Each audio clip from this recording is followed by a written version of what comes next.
kadamak. Char. Sobrang gulo na nga po ng mga damit dito kumarites pero malilinis nga po iyan lahat. Pina nga po yung panganay ko kanina pa pero tingnan nyo yung pagkakatupi ay uulitin ko nga po iyan. Mitan nga po nila ay tingnan nyo naman ay para na ngang ukay-ukay. Mas malinis pa nga at maayos ang ukay-ukay kumarites. Yung dalawang karton na yan kumarites ay damit ko iyan dyan nga nila nilagay dahil hindi nga po nila kaya ilagay doon sa damitan ko. Nagumpisa na nga po kaagad kami magtupi at tinanggal ko nga po yung mga nakalagay dyan sa lapag at tutupiin ko nga po ulit iyon. Mga kay Sian baliktarin yung damit bago nga po tupiin para naman nga maganda tingnan. Kita yung design at para mahanap nga kaagad. Patupi ko nga po sa kanya ay mga boxer lang dahil ako na nga pong bahala doon sa mga damit at saka dress. Jowa naman ay siya ang maglilinis at mag-aayos ng mga bag doon at yung mga gamit na mga papel sa ibabaw ng damitan nila Kuya Sian. Napatanggal ko na nga po yung mga damit nila Kuya Sian doon sa lagayan para matupi ko na nga po ito lahat. Dahil matagal na nga si Jowa yung naglalaba at yung dalawa ko naman nga pong anak ay yung tagatanggal ng hanger at sila nga po ay nagtutupi na rin diretsyo. Kaya hindi ko na nga po talaga naaasikaso yung mga damit dahil sila nga po yung namamahala dito sa taas. Hindi nga rin po talaga ako makakatulong sa kanila dahil sa umaga nga po ay doon ako sa baba. Asikaso ng tindahan, naglilinis pati na nga rin po nagbabantay. Grade 6 na nga yung anak natin ay marami din talaga mga practice kaya naman talaga lagi siyang wala. After niya nga po mag-school ay may practice nga rin po sila. Kung nga po siya umalis ako ay nakikiusap nga sa kanya na iidlip lang ako saglit. Kaya pag nakakaakyat nga po ako dito sa taas kumarites, nagbibihis lang talaga or natutulog. Sakit din talaga yung ulo ko sa mga kalat at ako na nga po ang magtutupi nito para maganda nga pong tingnan. Babaguhin ko nga po yung ayos dito sa taas at tatanggalin ko nga po yung ibang bagay dito. Tapon ko nga po yung mga hindi na kailangan. Birthday nga po si Kuya Sian sa linggo at sabi niya nga ay dito na lang siya magbe-birthday sa bahay. Meron nga daw po siyang i-invite na classmate niya. Dahil masikip nga po sa baba kaya naisipan na nga po namin dito na lang sa taas. Kailangan nga namin iayos at i-rearrange nga ito kumarites para naman nga po ay may space sila. Pagtupiin talaga kumarites abay parang wala ngang katapusan. Kung nga ay gustong gusto ko ngang nag-arrange or naglilinis ng mga bagay-bagay. Huwag lang talaga akong maglaba.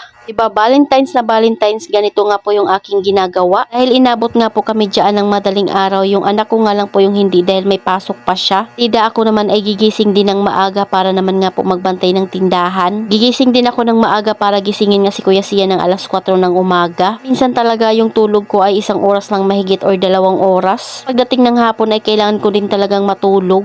Busy si Kuya Sian sa mga activity niya sa school, ako naman nga po ay nakakaidlip lang. Si Jowa naman ay may trabaho at minsan nga po ay nag-overtime siya. So ito nga po yung part 1 ng aming paglilinis dito sa taas kumarites at abangan nyo nga yung iba naming gagawin dito. Bongga, lilinisin lang namin ng maayos dito at medyo lalagyan ng kaunting design. Kaya hindi boring at maganda naman nga pong tingnan itong aming bahay. Kapalit na nga rin po ako ng sofa cover pati na nga rin po kortina. Kaya sabi ko kay Jowa ilabas yung mga puting kortina pati na nga po yung sofa cover. Kaya natapos ko na nga pong ayusin yung mga damit nila. Side kay Tyler at sa kabila naman nga po kay Kuya Sian. Recycled at DIY lang yung damitan nila kumarites. Naman gagawin ay yung 2 karton nga kanina at mga damit ko nga iyon. Sila nga po ang nagtupi niyan kumarites kaya uulitin ko lang para mas maging maayos. Diretso ko na nga rin po sa damitan ko para naman nga po walang nakakalat dito. Kuha naman ay pinipilian nga yung mga laruan ni Tyler na itatapon na at yung hindi pa. Dahil 3 karton na nga po yung nandito sa taas na puro lang niyang laruan. Kung nga sa kanya ay itapon niya na yung mga turutot na hindi naman na nagagamit. Yung mga putol-putol na ng mga laruan. Tensya na nga kayo sa ilaw ng aking cellphone. Tingnan nyo naman at parang kumikislap-kislap.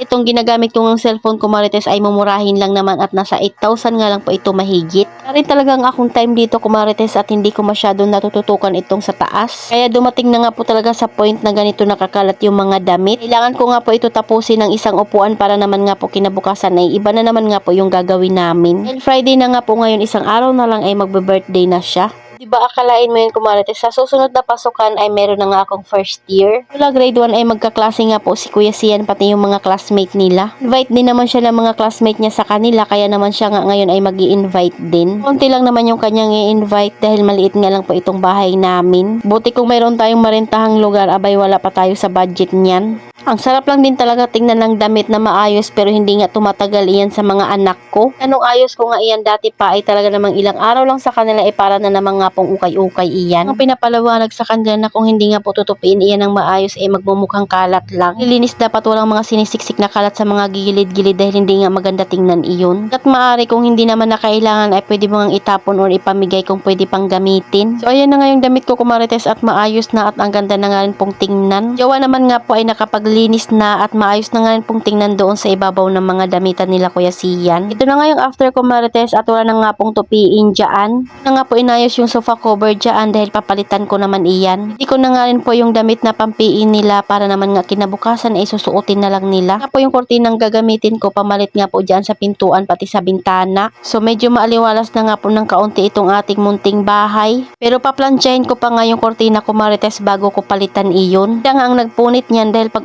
umaakyat siya dito abay nginangat-ngat niya nga ito. O diba kung kanina puno ng tupiin at kalat itong aming taas, ayan at nabawasan na. Pero syempre hindi pa nga final look ito Kumarites at ipapaayos ko nga rin po yung mga kortinang nakalagay dito. So ayun lang muna Kumarites, salamat sa panonood, follow for more, God bless us at sana i-share nyo na nga rin po itong aking video.